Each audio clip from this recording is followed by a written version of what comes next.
법무부 장관께 질의드리겠습니다. 차분하게 질문 드릴 테니까요. 차분하게 답변 부탁드리겠습니다.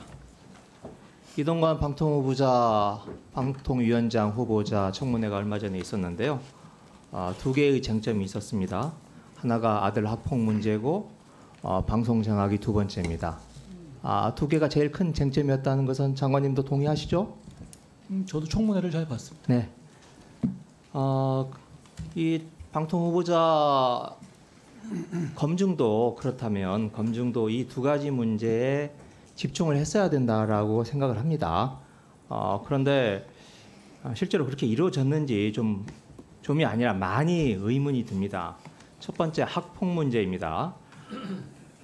아까 박범계 의원이 말씀하셨듯이 한 장관께서 지난번에 정순신 문제가 있었을 때 제가 알았다면 그냥 넘어가지 않았을 것이다 이렇게 말씀을 하셨고 그건 제가 드린 질문에 대한 답변이었습니다. 그래서 다음부터는 달라지겠거니 했는데 과연 이동관 학폭 문제에 대해서 하나고나 서울시 교육청에 자료를 요청하셨는지 아까 박범계 장관도 물었는데 구체적인 문제에 대해서 답변을 드릴 수 없다라고 이야기를 하셨어요. 그래서 제가 이 자리에서 장관한테 묻고 싶지는 않고요. 말씀을 안 하시는데 저 PPT 하나 좀 봐주시겠어요? 제가 그래서 하나고와 서울시 교육청에 물어봤어요. 법무부 인사정보검증단에서 자료를 요청한 적이 있느냐? 그랬더니 하나고 답변이 위 내용과 관련한 요청이 없었고 이에 따라 본교는 어떠한 자료도 제출한 사실이 없습니다. 이렇게 답변을 했고 서울시 교육청도 마찬가지입니다. 그래서 상식적으로 요청을 안 했구나 이렇게 그냥 제가 추정할 수밖에 없습니다. 답변을 드릴까요? 아니요. 이것까지 하고 들어보세요. 다음에 이제 이 방송 장악 문제인데 방송 장악에서도 제일 심각한 문제가 이제 국정원을 동원한 문제예요. 그러면 이 문제를 검증하려면 국정원에 자료를 요청했어야 될 걸로 보이는데 제가 정보유의 소속입니다. 그래서 엊그제 정보유의에 가서 제가 이 문제를 질의를 했어요. 그랬더니 원장, 2차장, 기조실장 모두 이 문제와 관련됐을 법한 간부들이 이 문건 자체를 본 적이 없다. 언론을 통해서 알게 됐다. 이렇게 얘기를 하고 있습니다. 국정원에서 받지 않았다면 어떤 방법으로 이걸 받을 수 있을까요? 혹시 일반론으로라도 설명해 주실 수 있을까요? 역시 일반론으로 말씀드리겠습니다. 어차피 네. 개별적인 사안에 대해서 제가 설명드릴 수는 없고 그리고 그건 역대 어느 정도 마찬가지고 그런 식으로 인사검증을 할 수가 없습니다. 그런데 자료를 받는 방식은 굉장히 여러 가지가 있죠. 그리고 좀 이 착오를 일으키시면 안 될 부분이 인사검증이라는 것은 수사나 어떤 사찰이 아닙니다. 우리가 어디다가 기관이라든 이런 데다 뭘 내놓으라고 할 수 있는 문제는 아닙니다. 그렇지만 위원님, 제가 구체적인 이동관 후보자에 관한 걸 제가 다 말씀드린 줄 알았지만 그 청문회 과정에서 지금 말씀하신 내용들에서 충분히 공박이 오고 갔다고 생각합니다. 예를 들어서 저희가 그걸 놓치고 모르고 넘어갔다는 문제가 알겠습니다. 아니잖아요. 그때 잘 물어보시지 그랬어요. 네네. 제가 머리가 안 좋아서 그런지 모르겠습니다만은 지금 장관님이 이야기하시는 어떤 특별한 방법, 제3의 방법으로 이걸 자료를 구할 수 있는지 저로서는 좀 상상이 안 갑니다. 자, 이것뿐만 아니고 지난번에 정순신 폭력 학폭 문제가 있었을 때 그때 이제 판결문을 구할 수 없어서 문제가 됐다라고 했고 그리고 판결문을 그때 구하지 못한 문제는 전 정부에서도 계속 있었던 문제죠. 네, 전 정부 탓은 충분히 하셨잖아요. 탓이 아닙니다. 비교를 해야죠. 네. 그 정도 이야기하셨으면 됐지 또 얼마나 또 하시려고 계속 합니까? 얘기하시니까요 지금.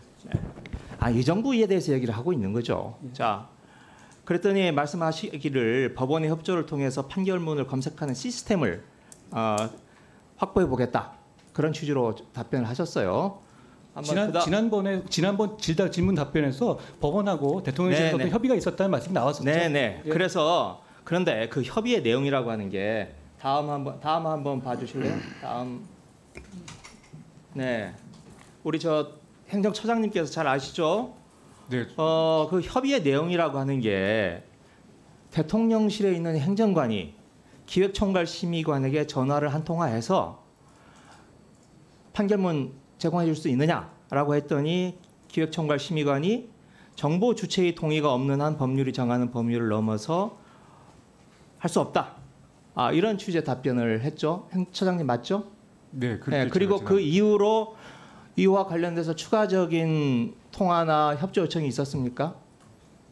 그것도 그 이후에까지는 모르겠고요. 네. 저희들은 어쨌든 저가 이슈가 돼가지고 언론적이고 원칙적인 답변을 드렸는데 이런 행정부에서 이런 이슈가 있어서 예를 들자면은 법에 저촉되지 않는 법인에서 할 수 있는 방법이 무언가 한번 법원 차원에서도 한번 아이디어를 한번 내보자 정도로 지시를 한 적은 있습니다. 그러니까 지시는 했는데 뭐 요청이 들어오거나 협의를 하거나 그런 걸 아직 알지는 못하시는 거죠. 있습니다. 뒤에 혹시 아시는 분 계세요? 이 이후로 더 요청이 들어왔는지? 의원님 지금 아니, 잠깐 제가 법원과의 행정처에- 협의는 법무부가 아니라 대통령실에서 하고 있습니다. 그러니까 법무부에 물으셔도 당연히 알 수는 없어요. 그러니까 여하튼 대통령실이든 법무부든 법원 행정처에 그 다음에 요청 오는 거 혹시 기조실장님 있으십니까? 없었다고 합니다. 네. 장관께서 이렇게 말씀을 하셨는데 그냥 대통령실의 행정관이 전화 한 통화하고 그걸로 할 일 다 했다라고 하는 게 제가 이 인사정보검증단에서 장관님께서 여러 번 이야기를 하셨잖아요. 아까 전 정부 정말 입이 닳도록 전 정부하고 비교를 하면서 전 정부 우습게 하시잖아요. 아니 그럼 비교를 근데 이승만 우습게 정부 아는 들어갑니까? 전 당연히 전 정부도 정부로 해야죠. 이런 식의 그 인사검증은 한 적이 없어요. 그리고 미국까지 다녀오시면서 FBI식의 인사정보검증단을 도입하겠다, 선진기법을 도입하겠다, 대통령께서도 하신 말씀인데 그 지난 전 정부에서도 평가절하하는 전 정부에서도 이렇게 국민적인 관심이 쏟아지는 두 가지 쟁점에 대해서 이렇게 그냥 넘어가는 것 이게 이게 있을 수 있는 겁니까? 의원님 기억력이 없으시네요. 판결문 못 받아가지고 모른다고 했던 거는 전 정부 많이 있었고요.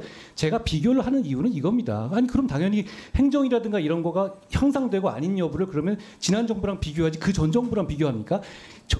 행정의 목표는 완벽한 절대적인 수치가 있는 것도 아니기 때문에 비교는 필요한 거라는 말씀을 드리는 거고요. 의원님이 계속 말씀하시니까 말씀드리는 거예요. 네. 그리고 아까 말씀하시는 것 중에서 자료를 얻을 방법은 당연히 많이 있는 것이고요. 그 여러 가지 제가 청문회 과정에서 저희가 무슨 놓친 거라든가 이런 부분이 있으면 모르겠지만 충분히 말씀을 하시지 않았습니까? 거기서 충분히 잘 말씀하셨고 그걸 여부를 국민들께서 보고 판단하시지 않을까 싶습니다.